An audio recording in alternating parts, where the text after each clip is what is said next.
प्राचीन काल में बोधि वृक्ष के नीचे एक बुद्धिमान साधु ध्यान कर रहे थे।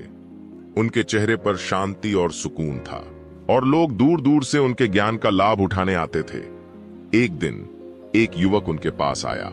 उसकी आंखों में जिज्ञासा थी। हई उसने पूछा, गुरुजी, क्या मन की बातें पढ़ना संभव है? क्या इंसान जान सकता है कि सामने वाला क्या सोच रहा है?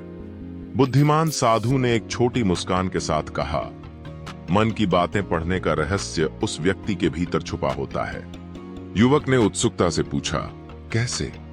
साधु ने युवक को पास बुलाया और कहा, पहले शांत रहना सीखो। जब तुम किसी के मन की बातें समझना चाहो तो सबसे पहले खुद के विचारों को शांत करना आवश्यक है। साधु ने एक कहानी सुनाई। एक बार एक व्यापारी अपने मन की चिंताओं से घिरा हुआ मेरे पास आया।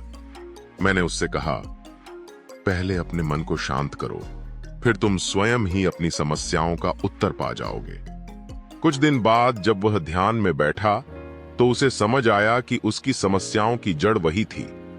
युवक ने साधु की ओर देखा और कहा, तो गुरुजी, मन की बातें पढ़ने का रहस्य यह है कि पहले हमें अपने मन को पढ़ना और समझना आना चाहिए। साधु ने मुस्कुराते हुए सिर हिलाया, सही कहा। जब तुम अपने मन के हर कोने को समझ जाओगे तब दूसरों के मन को पढ़ना कठिन नहीं रहेगा। सच्चा ज्ञान तभी प्राप्त होता है जब हम अपने भीतर झांकते हैं।